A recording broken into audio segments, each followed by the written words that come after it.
En esta segunda clase vamos a analizar las reacciones iónicas y sus correspondientes ecuaciones iónicas. El planteo de ecuaciones químicas, generalmente, tiene varios objetivos, pero los principales son indicar cuáles son los reactivos y los productos que vamos a encontrar en una reacción química, por un lado, y por otro lado, indicar la estequiometría, es decir, la relación de moles entre reactivos y productos, o la relación de moléculas, o la relación de iones. En este caso, por ejemplo, si nosotros mezclamos una solución de sulfato de sodio con una de cloruro de potasio, vemos que tenemos dos sales. Podemos plantear una reacción de doble desplazamiento, sal más sal, que me va a dar como producto otras dos sales en las cuales se ha producido un intercambio de cationes. Es decir, que esta reacción química, el producto que me estaría dando sería sulfato de potasio y cloruro de sodio. Sulfato de potasio más cloruro de sodio. Acá estaríamos identificando cuáles son nuestros reactivos y nuestros productos. Pero tenemos que indicar además la estequiometría de esta reacción, es decir, la relación de moles, en este caso tal como la hemos planteado. En cuyo caso, para balancearla, ahí tendríamos perfectamente marcada la estequiometría, es decir, por cada mol de sulfato de sodio deberán reaccionar 2 moles de cloruro de potasio que me van a producir 1 mol de sulfato de potasio y 2 moles de cloruro de sodio, cloruro de sodio, bien digo. Ahora bien, nosotros en química analítica vamos a trabajar con soluciones acuosas y siempre es conveniente en una ecuación ya no química, sino en una ecuación iónica, plantear cada reactivo y cada producto como verdaderamente se va a encontrar en esa solución. Por ejemplo, como la vamos a encontrar en la solución y no como va a estar en estado puro. Por ejemplo, el cloruro de sodio en su estado puro lo podemos plantear de esta manera. Pero en su estado puro, si lo tenemos en solución acuosa, debemos considerar que el cloruro de sodio es un electrolito fuerte y además es muy soluble en agua, por lo tanto lo vamos a encontrar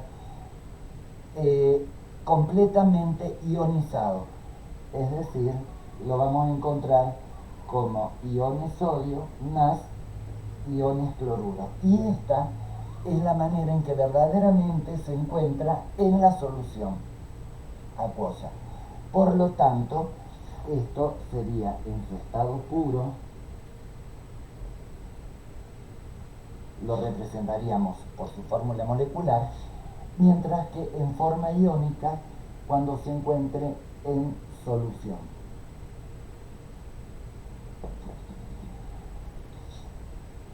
Ahora, para poder plantear estas ecuaciones iónicas, nosotros debemos tener un previo conocimiento de las sustancias con las que vamos a trabajar.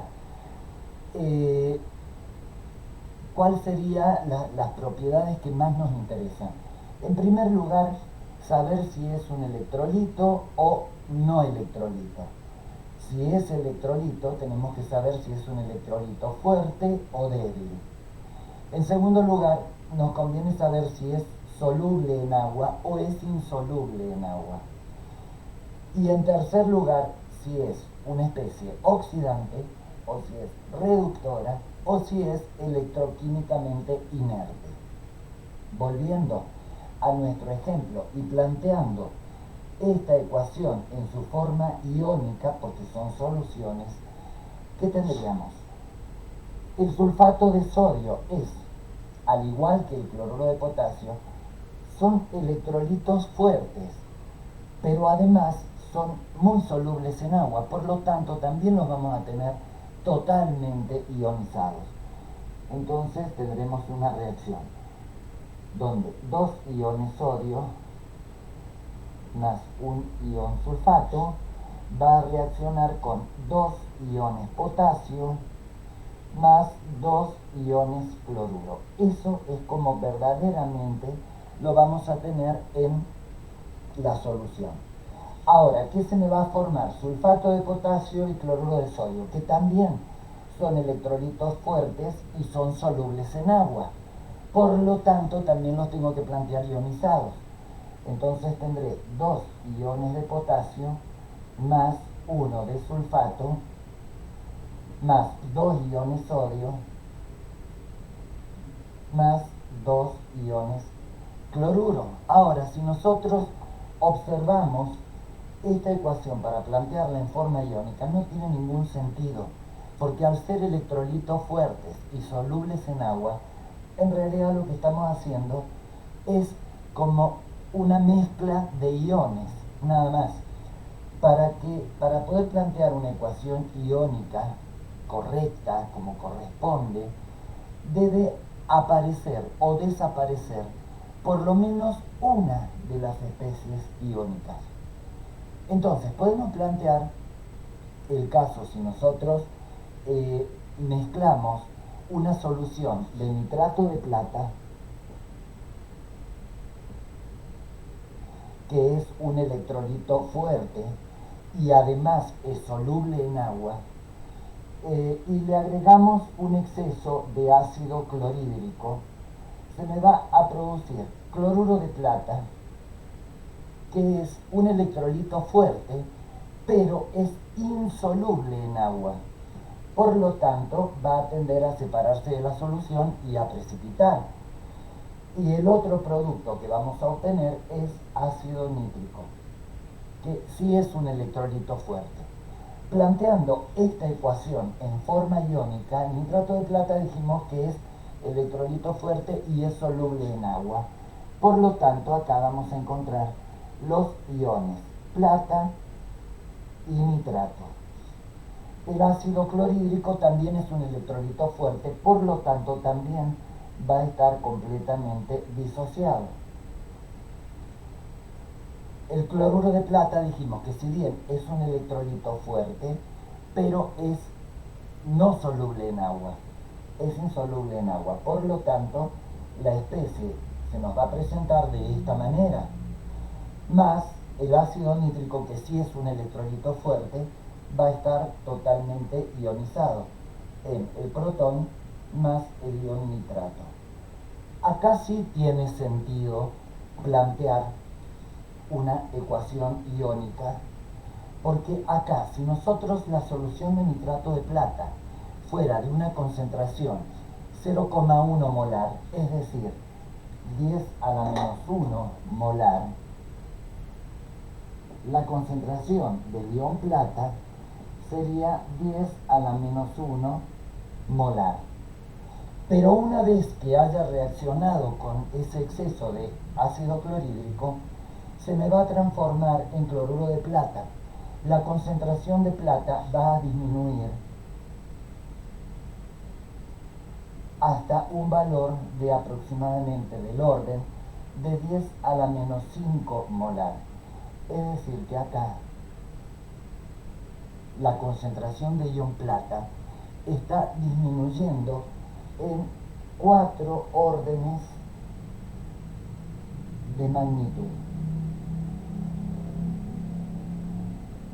que es justamente el requisito para poder plantear una ecuación de tipo iónica, que por lo menos la concentración de una de las especies aumente o disminuye por varios órdenes de magnitud. En este caso tenemos 4 órdenes de magnitud. Ahora, la concentración de plata nunca va a disminuir a cero. Nunca. Siempre una pequeña parte va a quedar en la solución, debido a que la insolubilidad absoluta no existe. Por lo tanto, siempre, aunque sea muy baja concentración, pero de esa especie algo va a quedar, pero disminuye, como dije, 4 órdenes de magnitud. Ahora bien, para que se produzca este cambio de varios órdenes de magnitud de alguna de las especies, existen tres mecanismos. Uno de ellos es, como hemos visto acá, por la formación de un precipitado. Al formarse el precipitado, la concentración de uno de los iones, por lo menos, va a disminuir. La otra opción es que se produzca la formación de un electrolito débil. Al ser electrolito débil va a estar poco ionizado, poco disociado. Y la tercera opción para que disminuya la concentración de alguno de los de la concentración de iones de alguno de los reactivos es que eh, porque se produce una oxidación o una reducción, con lo cual cambia la especie. Entonces ahora vamos a ver esos tres casos en forma particular. Acá he cambiado el pizarrón para poder observar las tres formas en las que se puede producir la desaparición de alguna especie iónica en el seno de una solución. Dijimos que era por formación de un precipitado, por formación de un electrolito débil o por una reacción de oxidación y reducción. En el caso de que sea por formación de un precipitado, el ejemplo típico sería el que vimos recién, que lo he vuelto a escribir acá. Ahora, si nosotros observamos la reacción de la que hemos partido es esta, y la ecuación iónica que nosotros hemos planteado recién fue esta, donde el cloruro de plata, si bien es, como dijimos, un electrolito fuerte, pero es insoluble, por lo tanto precipita, haciendo disminuir la concentración de plata en 4 órdenes de magnitud. Ahora bien, esta ecuación, tal como la tenemos acá, no está correctamente planteada como una ecuación iónica, porque si nosotros observamos acá las especies, la concentración de plata sí disminuyó. ¿Qué más? La concentración de cloruro disminuyó. Pero si nos fijamos, el ion nitrato, por ejemplo, también lo tenemos de este lado. Y exactamente lo mismo pasa con los protones. Entonces decimos que esos iones, los protones y los iones nitrato, participaron como espectadores de la reacción, pero no participaron en el intercambio. Por lo tanto, como son iones espectadores que no tienen participación activa en la reacción, no se los tiene en cuenta a la hora de plantear la ecuación iónica. Entonces, la ecuación iónica correctamente escrita sería los iones que participaron, el ion plata más el ion cloruro, que reaccionan para formar el precipitado de cloruro de plata. Esta sería la ecuación iónica correctamente planteada. En el caso de que se produzca la desaparición de iones por formación de un electrolito débil, el electrolito débil va a estar poco disociado. Y sería el ejemplo si a una solución de acetato de sodio le agregamos cantidad suficiente de ácido clorhídrico, en cuyo caso también se produciría un intercambio de iones. Es decir, obtendríamos el ácido acético y el cloruro de sodio. Ahora bien, si expresamos esto en forma iónica, observemos que vamos a tener iones sodio e iones acetato, porque este sí es un electrolito fuerte y es además soluble en agua. El ácido clorhídrico también es electrolito fuerte. El cloruro de sodio también, y es soluble en agua. Sin embargo, el ácido acético es un electrolito débil y por lo tanto va a estar muy poco disociado, muy poco ionizado. Entonces, acá si queremos plantear en forma iónica, ¿qué tendríamos? Iones sodio e iones acetato. Sodio más acetato, y el ácido clorhídrico también es electrolito fuerte, por lo tanto también estará totalmente disociado, y como producto vamos a obtener el ácido acético, que si bien es soluble en agua, pero es un electrolito débil, por lo tanto no va a estar eh, disociado.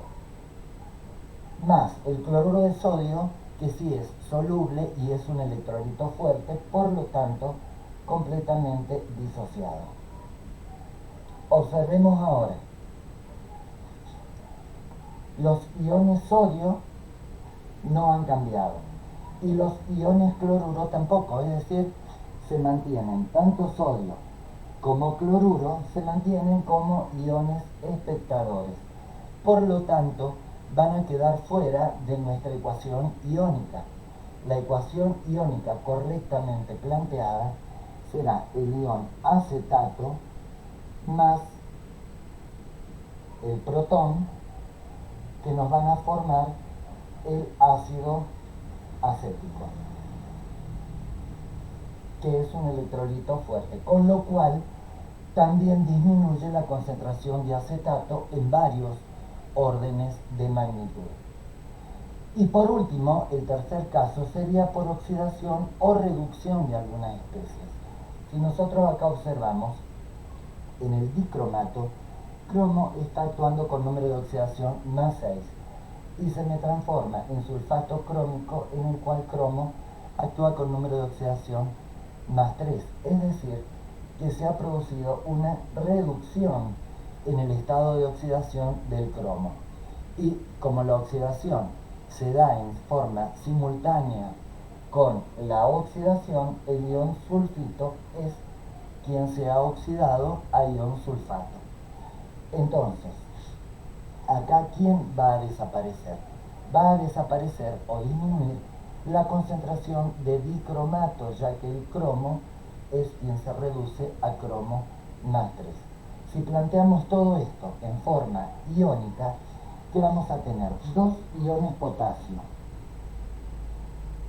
más el ion dicromato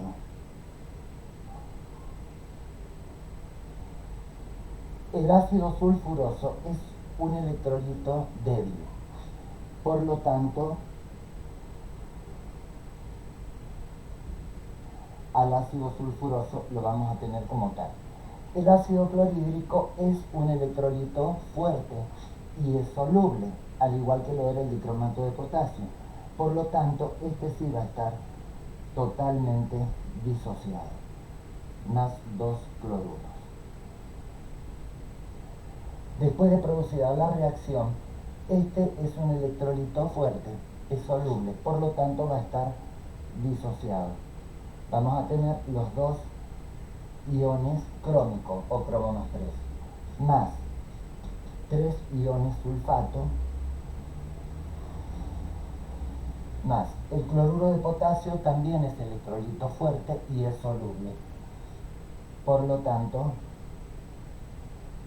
vamos a tener 2 iones potasio y 2 iones cloruro, más los 4 moles de agua. ¿Cuáles son acá nuestras especies espectadoras? Son los iones potasio, que como vemos no han sido alterados, y los, acá me faltó la L, esto es cloruro, los iones cloruro se siguen manteniendo. Esas son nuestras especies espectadoras. Por lo tanto, la reacción iónica correcta, que sería el ion dicromato más el electrolito débil más los dos protones que van a reaccionar para formarme los dos iones crómicos más los tres sulfatos más el agua. Y esta es la ecuación iónica correctamente planteada para este caso. Vamos a hablar ahora de electrolitos y no electrolitos. Esto está relacionado con la conductividad eléctrica de las soluciones. En las soluciones, la conductividad eléctrica se produce por el desplazamiento de aniones y cationes en dirección opuesta por acción de un campo eléctrico. La conductividad eléctrica de las soluciones depende de dos factores. En primer lugar, del número de iones que tengamos por unidad de solución, por unidad de volumen. Y en segundo lugar, de la velocidad de desplazamiento de esos iones, es decir, de lo que se conoce como movilidad iónica. Ahora, si comparamos la velocidad de los distintos iones, a igualdad de condiciones, vemos que hay dos iones que son mucho más veloces, que son los iones oxidrilo y los iones hidrógeno.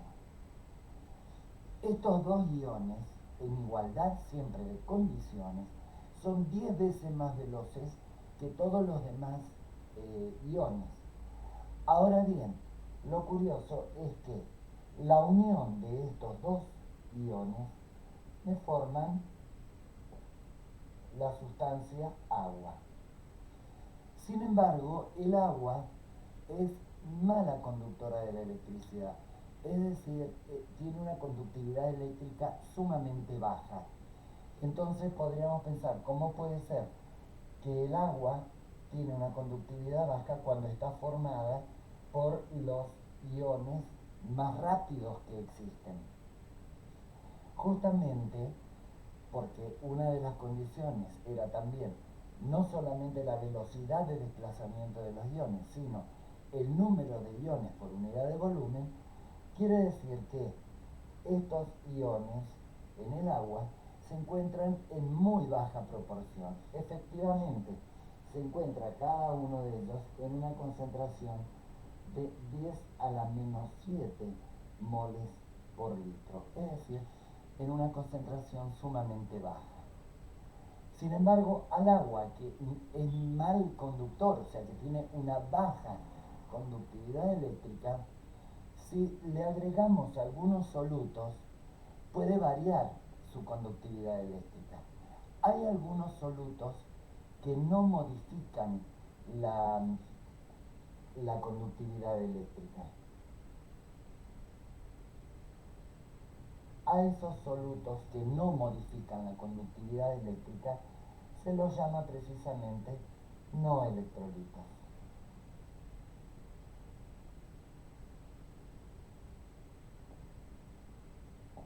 Mientras que hay otros que sí aumentan la conductividad cuando son agregados al agua, y esos son precisamente los electrolitos.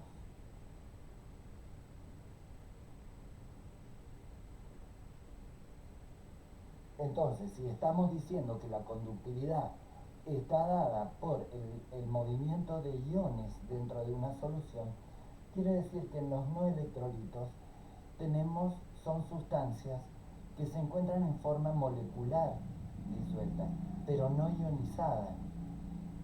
En cambio, en los electrolitos sí tenemos la producción de iones, es decir, la sustancia disocia. Ahora bien, dentro de los electrolitos tenemos algunos que disocian en gran cantidad, forman un gran número de iones y son los electrolitos fuertes.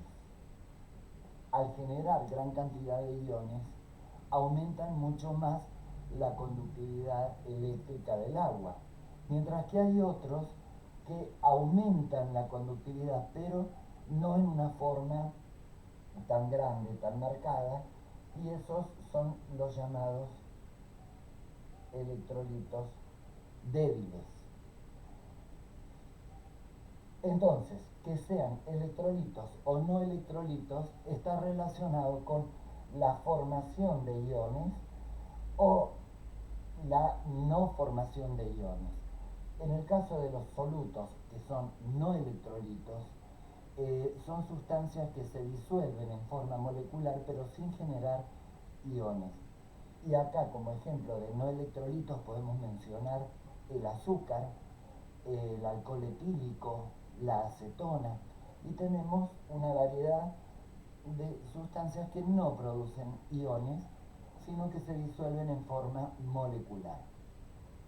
Mientras que los electrolitos son los que sí forman iones. Los electrolitos fuertes forman mayor cantidad de iones que los electrolitos débiles.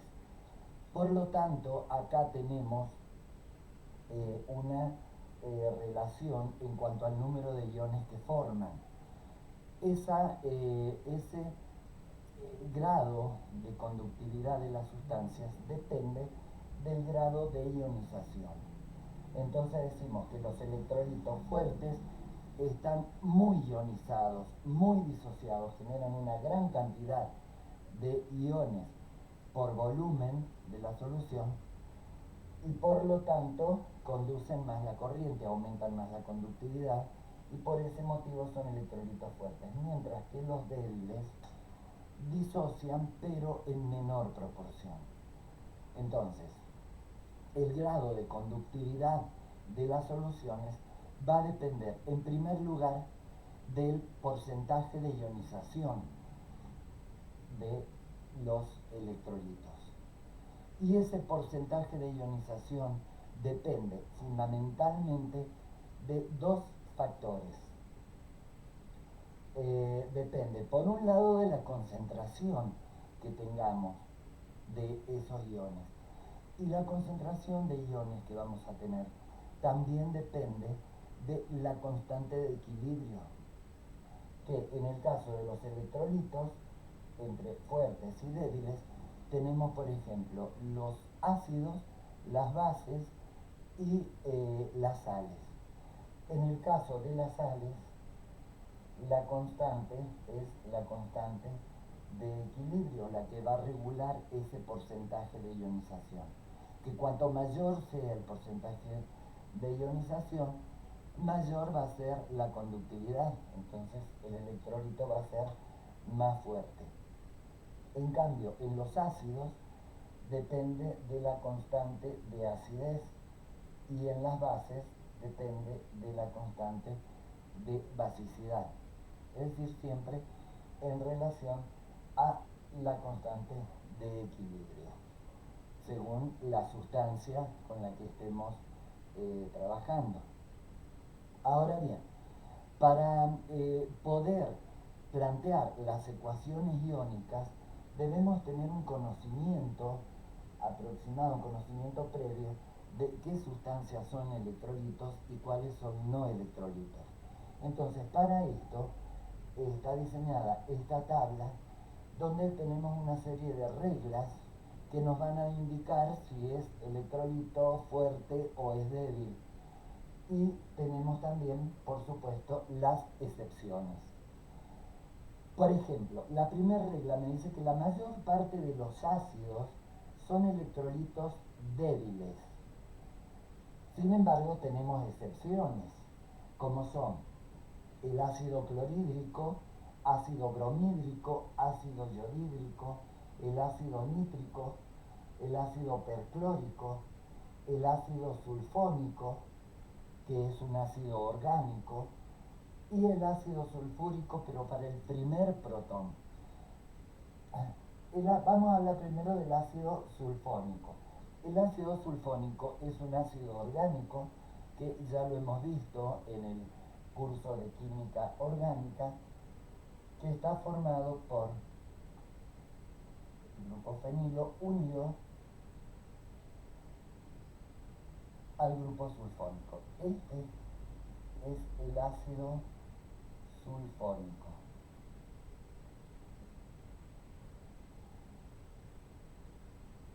que está dentro de los fuertes. Recordemos que estas son las excepciones porque habíamos dicho que la mayoría de los ácidos son electrolitos débiles. El ácido sulfónico es, junto con todos estos, un electrolito fuerte. Y con respecto al ácido sulfúrico, decimos que es un electrolito fuerte para el primer protón. ¿Y esto a qué se debe? Justamente a que el ácido sulfúrico es un ácido diprótico. Y en cuanto a su disociación, los ácidos que son dipróticos, tripróticos, polipróticos en general, no liberan todos los protones de una sola vez, sino que los van liberando de a uno. Por ejemplo, libera el primer protón formándose el anión sulfato ácido o bisulfato. Bien, y esto está regido por una constante de acidez que tiene un valor y se la llama constante de acidez 1 y está relacionado con la liberación de su primer protón. Luego, en una segunda etapa, el anión bisulfato o sulfato ácido libera su segundo protón, quedando así el ion sulfato y el otro protón. Y acá vamos a tener una segunda constante de acidez que es a la que se le llama constante de acidez 2. Entonces, esta constante de acidez, es decir, esta primera disociación del ácido sulfúrico, hace que sea un electrolito fuerte. Mientras que tenemos otros ácidos que tienen un comportamiento intermedio. No son ni tan fuertes, como estos, ni tan débiles como el resto. Esos que tienen un comportamiento intermedio son el ácido oxálico y el anión bisulfato o sulfato ácido, que es lo que corresponde a la disociación del segundo protón del ácido sulfúrico. Y el ácido oxálico también es un ácido orgánico.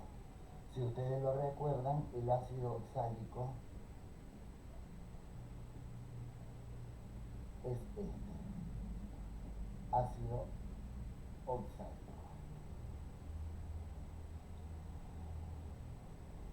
Eso en cuanto a los ácidos. Veamos qué sucede con las bases. La mayor parte de las bases son electrolitos débiles también, pero tenemos excepciones. Electrolitos fuertes serían, por ejemplo, los hidróxidos de metales alcalinos, donde tenemos el hidróxido de litio, el hidróxido de sodio, el hidróxido de potasio, el hidróxido de rubidio y el hidróxido de cesio.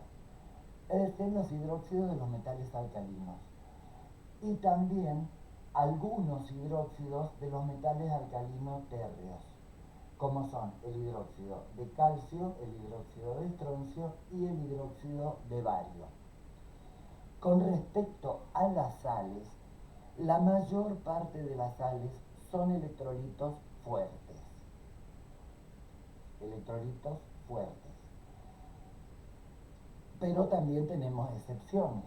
Tenemos como electrolito débil al cloruro mercúrico y otras sales que tienen un comportamiento intermedio entre fuertes y débiles, como son el cianuro mercúrico, el cloruro, bromuro y yoduro de cadmio y el acetato de plomo 2 o acetato plumboso.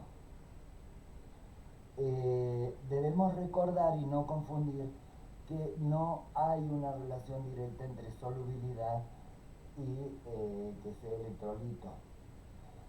Porque, por ejemplo, tenemos algunas sustancias, esto ya lo habíamos dicho, como por ejemplo el cloruro de plata. El cloruro de plata es insoluble, es decir, es muy poco soluble. Sin embargo, una concentración una solución saturada de cloruro de plata, como ya lo venimos diciendo, conduce la corriente mucho más, es decir, provoca un aumento en la conductividad de una solución mucho mayor que la que provocaría una solución de cloruro de sodio, por ejemplo, a la misma concentración. Ahora vamos a hablar de la solubilidad en agua de los electrolitos más comunes. Muchas de las sustancias que se consideran como insolubles en agua pueden disolverse por la acción de ácidos o de bases o de reactivos complejantes. Debemos recordar en primer lugar que la insolubilidad absoluta no existe. ¿Bien? Es decir, todos un poco solubles pueden llegar a ser, mínimamente. Entonces, se marca como límite para poder decir, como para usar un criterio y poder decir son sustancias solubles o insolubles, se marca un límite y se dice que son sustancias insolubles todas aquellas cuya solución saturada tiene una concentración menor a entre 0,02 y 0,05 molar. No está perfectamente definido, pero entre 0,02 molar y 0,05 molar, las que saturan a una solución a menor concentración son insolubles. Y tenemos algunas sustancias que se encuentran más o menos en el límite, que no podemos decir del todo si son solubles o insolubles. Y esas generalmente se dice que son poco solubles. Son el caso, entre los valores límites, del sulfato de plata y el cloruro de plomo 2, el cloruro plumboso, que las soluciones saturadas de ellos contienen 0,016 moles por litro. Tenemos también el caso del acetato de plata, cuya saturación se produce a la concentración de 0,048 molar, o sea que estaría acá en el medio también. El caso de fluoruro de berilio, cuya concentración de saturación es 0,019 molar. Y el caso del cromato de calcio, que se satura a una concentración 0,056 molar. Ahora, recordemos que la insolubilidad absoluta, y esto es importante recalcarlo, la insolubilidad absoluta no existe. Entonces, acá he puesto yo algunas reglas que estas ya las hemos estudiado en química general e inorgánica, en el tema de reacciones químicas y ecuaciones químicas, en la parte de las reacciones de doble desplazamiento. Ahí es donde vimos estos criterios de solubilidad para tenerlos en cuenta, para poder decidir un poco la factibilidad de las reacciones. Y acá lo vamos a aplicar para poder decidir si a la hora de plantear una ecuación iónica van a ser compuestos solubles, es decir, van a estar ionizados, o si van a estar en forma molecular. Entonces, entre esas reglas, si recordamos, decíamos que los nitratos y los acetatos generalmente son solubles, con excepción del acetato de plata, que es moderadamente insoluble. Moderadamente insoluble. Eso es lo que quiere decir MI, las siglas con minúsculas. En el segundo punto tenemos que las sales de amonio y de metales alcalinos son generalmente solubles, y la excepción es el clorato de potasio, que es moderadamente insoluble. Fuera de él, todas las sales de amonio y de metales alcalinos, litio, sodio, potasio, rubidio y cesio, son solubles. El caso de los halogenuros. En general, los halogenuros son solubles. En general, todos. Excepto los halogenuros de plata, de mercurio 1, es decir, los mercuriosos, de plomo 2 y el yoduro mercúrico. Acá tenemos que tener cuidado entre el ion mercurioso, recordemos que es un dímero, y el mercurio, que tiene carga dos positiva, pero es monómero. Otra regla me dice que los sulfatos generalmente son solubles, generalmente. El sulfato de calcio, por ejemplo, podría considerarse una excepción porque es moderadamente insoluble, o sea, es poco soluble. Mientras que tenemos sulfato plumboso o sulfato de plomo 2, el sulfato de estroncio y el sulfato de bario, que ya son marcadamente insolubles.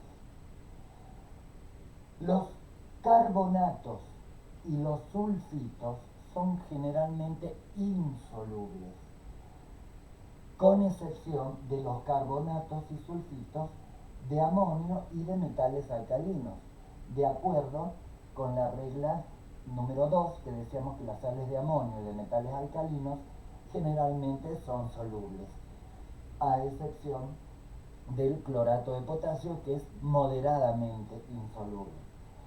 Luego tenemos los sulfuros. Los sulfuros generalmente son insolubles, pero tenemos como excepción los sulfuros de amonio y de metales alcalinos. Los sulfuros, por ejemplo, el sulfuro de cromo 3, sulfuro crómico, y el sulfuro de aluminio no son solubles, sino que reaccionan químicamente con el agua para terminan formando hidróxido crómico que precipita y el hidróxido de aluminio. Es decir, se disuelven pero en realidad hidrolizan, formando estos hidróxidos. Y por último, los hidróxidos generalmente son insolubles, excepto el hidróxido de amonio y los hidróxidos de metales alcalinos. Y luego tenemos los hidróxidos de calcio, estroncio y bario, que son moderadamente solubles. Bien, hay algo que no debemos confundir, que es los compuestos o las sustancias que son electrolito débil, no debemos confundirlo con que sean insolubles, porque tenemos algunos compuestos que son insolubles y sin embargo son electrolitos fuertes. Un ejemplo de ellos es el cloruro de plata. Cloruro de plata, que siempre lo marcamos como insoluble, satura la solución. Una solución saturada de cloruro de plata tiene una concentración de 1,3 por 10 a la menos 5 moles por litro. Sin embargo, a pesar de ser tan insoluble, es un electrolito fuerte, porque a igual concentración el cloruro de sodio es un electrolito más débil. ¿Sí? Es decir, si los comparamos a esta, que es la concentración de saturación de una solución de cloruro de plata, vamos a ver que a la misma concentración conduce mejor la corriente la solución de cloruro de plata que la de cloruro de sodio.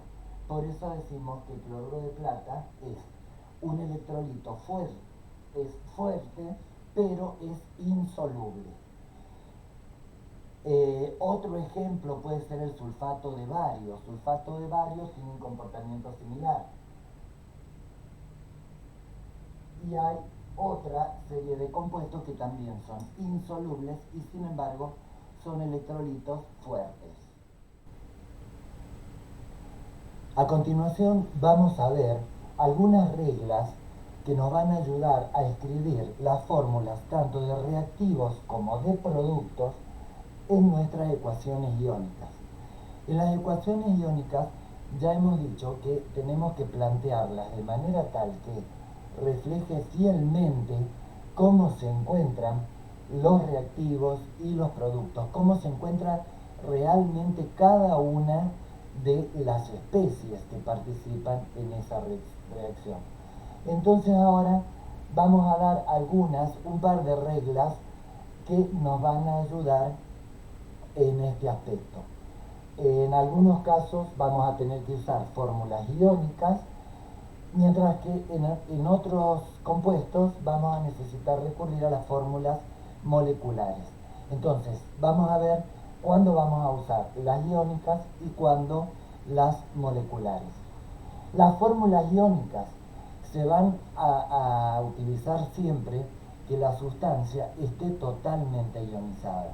Entonces es el caso de los electrolitos fuertes. Vamos a hablar también un poco de la hidratación de los iones, de la hidrólisis de iones. Vamos a hablar de la hidrólisis del ion aluminio, pero también en el cromo 3 sucede exactamente igual. Y finalmente, ¿cuándo vamos a usar la hidratación del protón? Con respecto a los electrolitos fuertes, van a estar completamente disociados cuando sean solubles. En cuyo caso, ¿qué ejemplos podemos poner? Podemos poner el caso de sulfato de potasio, el caso de nitrato de sodio. En ese caso, si los tenemos en solución, van a estar totalmente ionizados. Por lo tanto, es correcto plantear el sodio, por ejemplo, con el nitrato, plantearlo en forma ionizada y no plantearlo como nitrato de sodio, porque esta forma no refleja cómo se encuentra esta sal en nuestra solución acuosa. Exactamente lo mismo pasaría en el caso, por ejemplo, que estemos hablando del sulfato de potasio, donde lo vamos a encontrar como dos iones potasio disociados del ion sulfato. Se plantearía en ese caso de esta manera y no como sulfato de potasio, porque esto representaría la fórmula molecular, pero no la fórmula iónica. Con respecto a la hidratación de los iones, tenemos casos, el agua solamente la vamos a hacer figurar cuando queremos representar y justificar su acción concreta en la reacción. Por ejemplo, el cobre con su estado de oxidación 2 se lo encuentra en realidad de la siguiente manera: se lo encuentra como un complejo con las moléculas de agua, como tetraacuo. Se lo encuentra de esta manera, pero de esta manera lo vamos a utilizar solamente cuando queremos enfatizar la acción del agua. Esto lo vamos a utilizar, por ejemplo, cuando veamos las reacciones, las volumetrías de complejación, donde sí necesitamos ver qué sucede con el agua. Pero normalmente se escribe directamente como ion cúprico, es decir, ion cobre más 2, en algunos casos de esta manera. Con respecto a la hidrólisis del aluminio, que también es el caso del ion aluminio, que también es el caso del ion crómico, cromo más 3, cromo 3.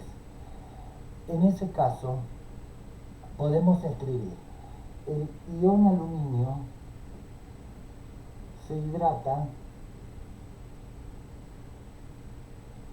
con 6 moléculas de agua.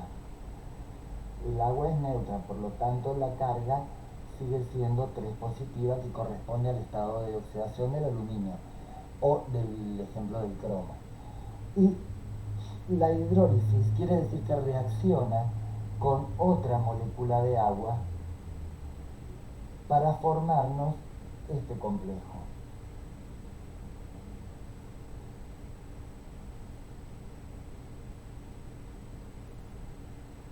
Todo este complejo con carga 2 positiva, más el protón que se transfiere a la molécula de agua, o sea,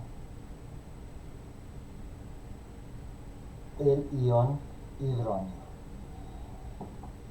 Pero esto solamente cuando necesitamos concretamente mostrar la acción del agua. Generalmente esta reacción se le expresa directamente como aluminio más 3 que reacciona con esta molécula de agua para formar. Nunca olvidemos que estas reacciones son todas reversibles. Entonces va a reaccionar con el agua para formarnos el ion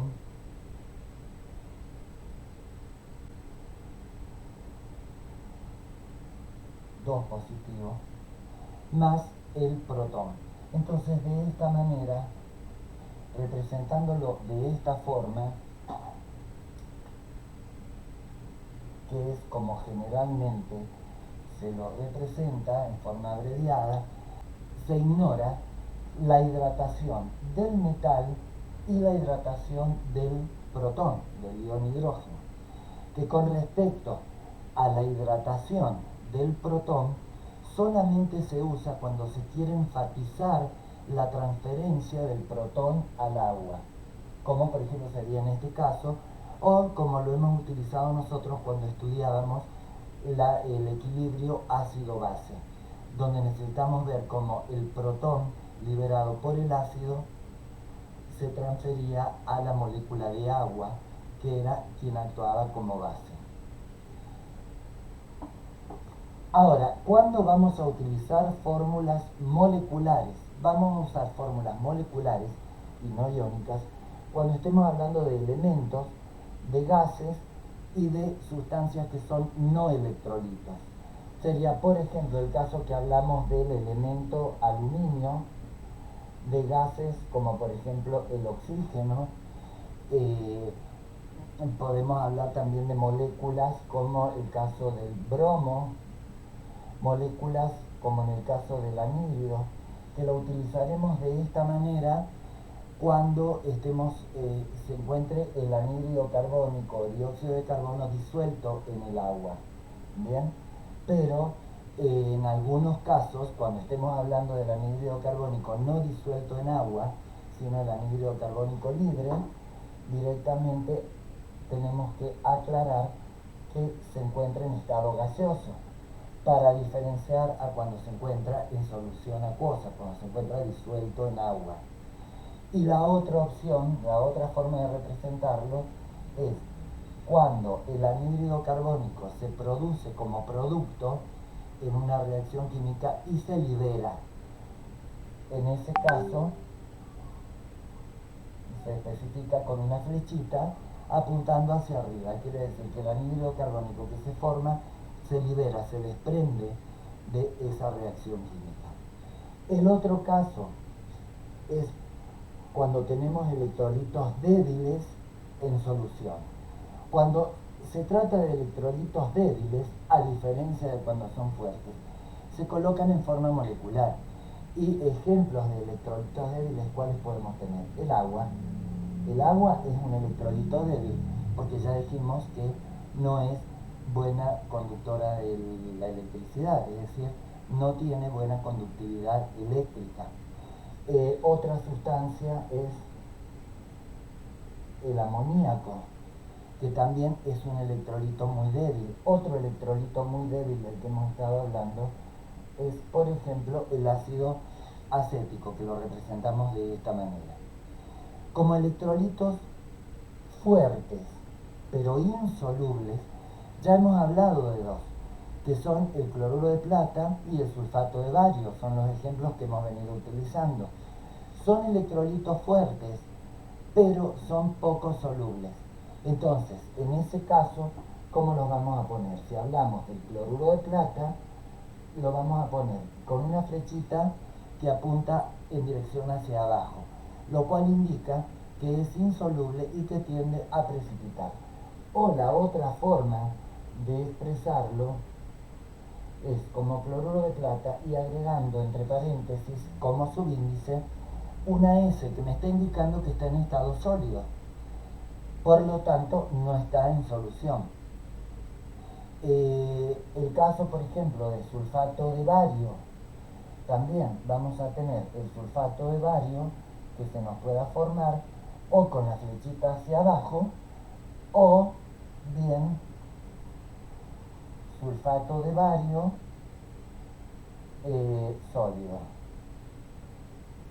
Entonces ahí estaríamos representando electrolitos fuertes pero poco solubles o insolubles.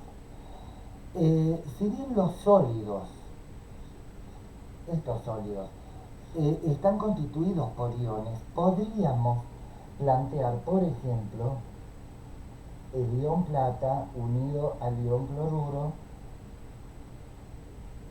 y como precipitado, o también podríamos escribirlo como el ion plata unido al ion cloruro en el estado sólido.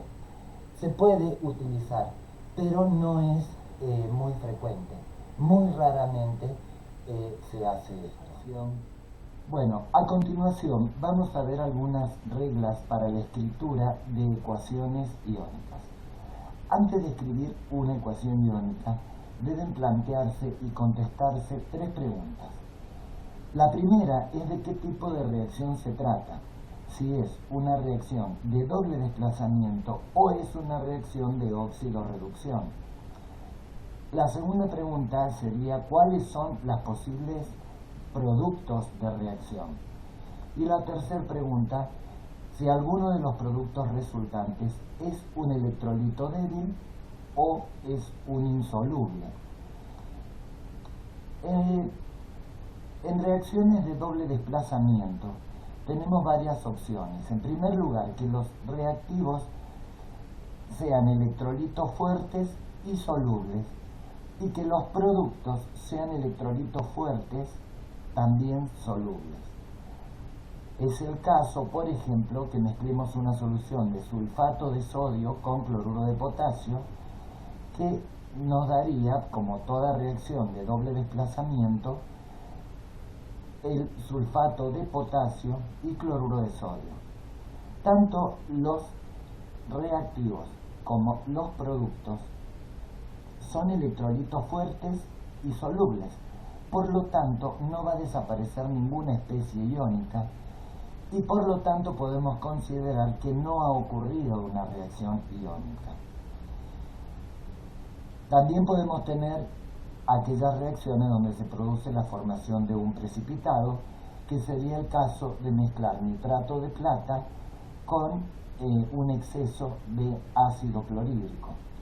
Tanto los reactivos como los productos son electrolitos fuertes, pero uno de los productos es insoluble. Por lo tanto, los iones plata y cloruro desaparecen de la solución, disminuyen varios órdenes de magnitud.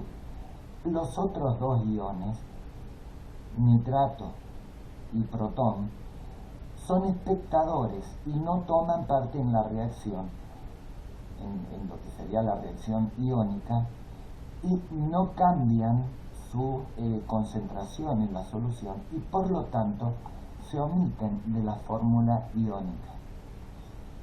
Entonces nos quedará finalmente como ecuación iónica correctamente planteada las especies que desaparecen de la solución para formar parte de un precipitado. También se nos puede presentar el caso de la formación de un electrolito débil. Sería por ejemplo, el caso cuando hacemos reaccionar dos electrolitos fuertes como el ácido clorhídrico y el acetato de calcio. Como productos vamos a tener un electrolito fuerte, como sería el cloruro de calcio, y un electrolito débil, como el ácido acético. La reacción iónica que nosotros podemos plantear es la que vemos acá arriba. Como vemos, cloruro y calcio son iones espectadores que no cambian su concentración al inicio o al final de la reacción, y por lo tanto podríamos plantearla de esta manera, en cuyo caso nos quedarían dos protones más dos iones acetato y nos formarían como producto dos moléculas de ácido acético, que, como decimos, es un electrolito débil. Cuando sea factible, el número de moles de reactivos y productos se deben simplificar. Por ejemplo, en este caso tenemos dos protones que reaccionan con dos iones acetato y me van a formar dos moles de ácido acético. Por lo tanto, esos números de moles deben ser simplificados, con lo cual la reacción final nos quedará planteada de esta manera: un protón más un acetato me forma un mol de ácido acético. Otro caso que se puede presentar es la conversión de un electrolito débil en un electrolito débil, en otro electrolito débil. Es el caso, por ejemplo, de la reacción entre ácido acético, que es un electrolito débil, con hidróxido de sodio, que es un electrolito fuerte. En ese caso vamos a obtener el acetato de sodio, que es un electrolito fuerte, y el agua, que es otro electrolito débil. Es decir, estamos convirtiendo el ácido acético, que es un electrolito débil, en agua, que también es un electrolito débil. La reacción ocurre porque el agua es un electrolito mucho más débil que el ácido acético. Da lo mismo, en este caso, que sea hidróxido de sodio o cualquier otra base. El catión, en este caso el sodio, se mantiene como ion espectador, es decir, su concentración no cambia en el transcurso de la reacción, y por lo tanto la ecuación iónica quedará de esta manera: un mol de ácido acético con un mol de oxidrilos me va a formar el ion acetato más el agua, que es el otro electrolito débil.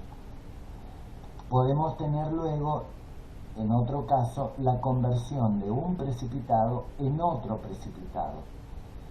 Sería el caso, por ejemplo, que hagamos reaccionar el cloruro de plata, que es un precipitado, con tiocianato de potasio, que es un electrolito fuerte y es soluble. Se me va a formar otro nuevo precipitado, que es el tiocianato de plata más cloruro de potasio, que también es un electrolito fuerte y es soluble. En este caso, el ion potasio es el espectador, es el que no cambia de concentración en los reactivos y en los productos, y por lo tanto lo sacamos de nuestra ecuación iónica, y la ecuación finalmente va a quedar que el precipitado de cloruro de plata reacciona con los iones tiocianato para formar tiocianato de plata, que es un precipitado, más el ion cloruro. La reacción se produce porque el cianato de plata, el tiocianato de plata es menos soluble que el cloruro de plata. Hay una marcada competencia entre el ion tiocianato y los iones cloruro por el ion plata, pero los gana el tiocianato para dar un compuesto más insoluble que el cloruro de plata. Luego, otro caso que podemos encontrarnos es cuando se produce la competencia entre un electrolito débil y un precipitado. ¿Cuál va a predominar? Esto se da, por ejemplo, cuando burbujeamos sulfuro de hidrógeno en una solución que contiene, por ejemplo, nitrato cúprico en presencia de anhídrido nítrico, es decir, en presencia de ácido nítrico. Los reactivos acá serían el sulfuro de hidrógeno, que es un electrolito débil, el nitrato cúprico, que es un electrolito fuerte, y como productos vamos a obtener el sulfuro cúprico, que es un electrolito fuerte pero es insoluble, y el ácido nítrico. Sería válido plantear, en este caso, que el sulfuro de hidrógeno reacciona con los iones cúpricos para formar el sulfuro cúprico, que es el precipitado, más 2 protones que quedarían liberados. O también se puede plantear que el ion sulfuro, en presencia del ion cúprico, me forma el precipitado de sulfuro cúprico. Ahora, esta última reacción, esta que tenemos acá, es una descripción parcial, porque el sulfuro de hidrógeno es un ácido muy débil y en solución acuosa de ácido nítrico estará mayoritariamente como sulfuro de hidrógeno y no como ion sulfuro, es decir, el sulfuro de hidrógeno, el ácido sulfúrico, completamente disociado. Podemos también tener el caso de la disolución de un precipitado por acción de un complejante. Sería cuando tenemos un precipitado de cloruro de plata y le agregamos amoníaco. El amoníaco es un electrolito débil. El precipitado de cloruro de plata se disuelve para formar este ion complejo, y se disuelve porque la concentración de ion plata que deja el complejo en solución está por debajo del valor necesario para que precipite cloruro de plata, es decir, me va a quedar menos concentración de iones plata y no va a poder reaccionar con el cloruro para formar el cloruro de plata, por lo tanto va a predominar la existencia del complejo, siempre obviamente en presencia de amoníaco. Otro caso, podemos tener la disociación de un complejo para dar un precipitado, sería el caso inverso. En este caso estamos hablando del mismo ion plata complejado con el amoníaco, formando este complejo. Si esta solución de cloruro de diamín plata se trata con, por ejemplo, yoduro de potasio, que es un electrolito fuerte, se va a producir la reacción, la formación del precipitado de yoduro de plata y la liberación del amoníaco. El yoduro de plata es mucho menos soluble que el cloruro de plata y la concentración de ion plata que deja el complejo en solución es suficiente para precipitar con el ion yoduro. Otro caso que podemos tener es la disociación de un complejo y la formación de un precipitado. Este es el complejo que se va a disociar y el precipitado que se va a formar. En las reacciones, si la solución de diamín plata, cloruro de diamín plata, es tratada con unas gotas de ácido nítrico, se protona el ion amoníaco y como tenemos también presentes iones cloruro, va a precipitar el cloruro de plata. Cuando el amoníaco se protona, nos va a formar el ion amonio y los iones cloruro van a reaccionar con los iones plata que van a ser liberados. El otro caso que se podría presentar son las reacciones de óxido-reducción. Hasta acá hemos visto las de doble desplazamiento. Ahora veamos estas las de óxido-reducción. En las reacciones redox existe una transferencia de electrones de una especie a otra. Por ejemplo, la más frecuente es el caso del ion ferroso, que transfiere un electrón oxidándose a hierro más 3, es decir, a hierro férrico. Por lo tanto, si esta especie, el ion ferroso, tiende a oxidarse, significa que es un agente reductor, el ion ferroso, que se oxida a hierro más 3 por pérdida de este electrón. Mientras que el ion cerio más 4, acepta un electrón, acepta ese electrón, reduciéndose a cerio más 3. Por lo tanto, si cerio más 4 se reduce, significa que cerio más 4 es un oxidante. Obviamente que ninguna hemireacción se puede producir en forma independiente. El hierro solo se va a oxidar, el hierro más 2 solo se va a oxidar en presencia de cerio más 4. El electrón que pierde es el electrón que debe ganar cerio más 4. ¿Bien? Entonces, como decíamos, el hierro más 2 solo se va a oxidar en presencia de cerio más 4 o de algún agente que sea oxidante. Nunca se va a oxidar por sí solo. Y viceversa, el ion cerio más 4 se reduce únicamente en presencia de un reductor, que en este ejemplo es el ion ferroso.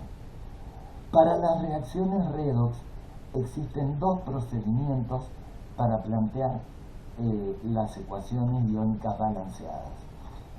Esos dos métodos son el método de los números de oxidación y el método del ion electrón.